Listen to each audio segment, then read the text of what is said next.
Good morning, Camelback Trading 2724 coming to you this Tuesday morning, May 5th. We're looking at the market profile of the SPY ETF here on Window Trader.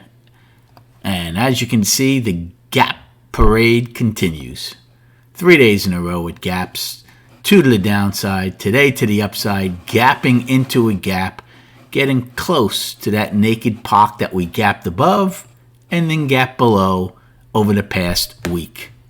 I'd first like to start off by saying I have many new subscribers to my YouTube channel and followers on Twitter. Thank you. I really appreciate it. I hope these videos are helping and are educational. However, they do pale in comparison to what I think I can offer on my voice channel. So come check us out at camelbacktrading.org. Got 110 traders in there. It's a great room. You have me on voice all day, breaking down the market, and also all the other traders texting, throwing their ideas around. So come check us out. It's only $20 a month. It's renewable. Auto renews each month. I think it's a great value. Okay, let's get to what is going on today. So yesterday morning, we gapped lower on a weekly gap, only to have it fill in the second time frame. And we end with a trend day up after being 10 wide.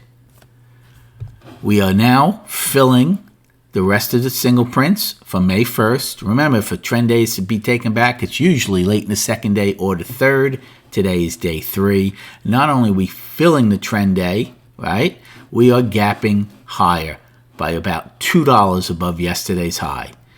This is still a sizable gap. Inside of that, not only do we have the naked POC, we have that 287 level, which has been incredibly critical for me over the past 2+ years.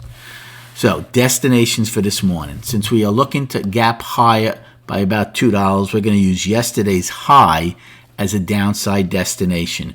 We will be filling right now the single prints at 284.16 from the first. So, you then have a daily high of 286.04 and then filling a gap at 288.59 from May 1st. Inside of that, we have 10 wide at 287.46. If we fill that gap, above that, we have 289.68, which was 10 wide from April 30th, and then 292.24, a daily high. For the downside, our first destination will be yesterday's high now of 283.90 to fill the gap.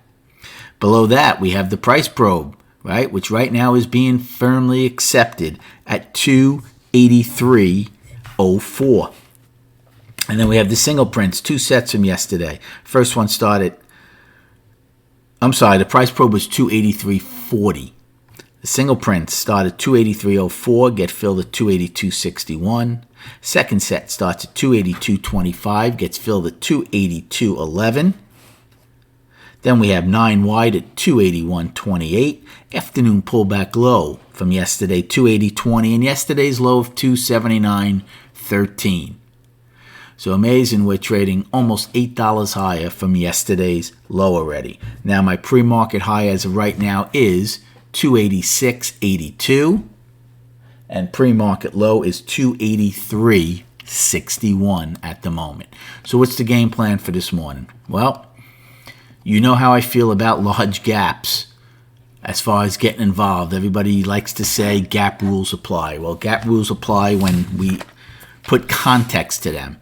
And for me, the fact that we're gapping higher by about $2, actually, 283.9, we're gapping higher by over $2.50 as of now. Now, it's still just about an hour to go. That just gives way too much room for a counter auction. Plus the fact that we're opening inside a large gap is even more reason that I don't want to be a buyer here. Do I want to be a seller? Probably not. We're going to have higher value on a gap. So what's the harm in waiting for market-generated information in A period? Not much, right? I mean, the gap gets filled, the upside gap gets filled at 288.59. So I think we eventually will get this POC, which is about $1 higher from where we are. Then the question is, where do we go from here? Are these gaps going to get filled in A period, either today's or from the first? I don't think so. So let B period be your guide. If we start one time framing up at a B period, well, then the odds are this gap will fill. If we start one time framing down in B period, then the odds are this one would fill. So for me, A period is absolutely no trade. As tempted as I would be to want to take a short position around the 287 level because it's that critical, still want to wait for more market-generated information. Again, you're going to have plenty of opportunities. And if you're in my trading room, the closer we get to the opening, the more you're going to hear what the game plan would be. Average volume down to 126 million. It continues to plummet. Right now, we've done 1.1 million with just about an hour to go. So again, not great volume on either side, either on downside days or upside days. Short-term traders running this market. I can't call it emotional trading because machines don't have emotions, so I just call it mindless machines, algos running this market right now. That's why you have to come in totally unbiased and trade what the market-generated information gives us.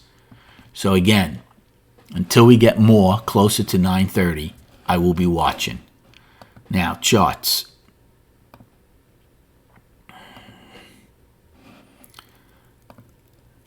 So we'll start with the monthly. We still have an inside month. We're above the trend line for now. 294.88 was last month's high. Until we come out of it, either to the upside or downside, this is a market still waiting for market-generated information. We are one time framing down as of now in the monthly. Weekly, this is the one that changed dramatically. We stopped one time framing up after 6 weeks. Look where we are right now pre-market. Just at about getting close to those 2 weeks highs, and then this one. That's the important one, 288.52. I think for buyers to get their mojo back, we have to close at some point above this level and hold it so then we can attack last week's high of 294.88. If they cannot do that, then nothing's changed and we're just in balance.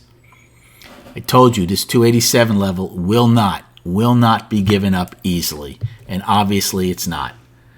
It's a level that has been fought over for almost 2.5 years, and it continues to be fought over. It will not go easily to either side. And then the daily, I had it balanced to down because we were one time framing down for 3 days.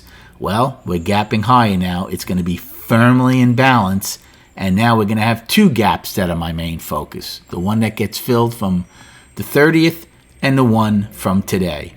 I think whichever gap finally gets filled, maybe will determine who's going to be your winner in the short term. If we fill this upside gap, well, then you have a chance to at least start attacking these 2 daily highs and come out of an inside month to the upside. If today's gap fills, well, then eventually you're going to try to take out yesterday's low and start going to the bottom of the balance.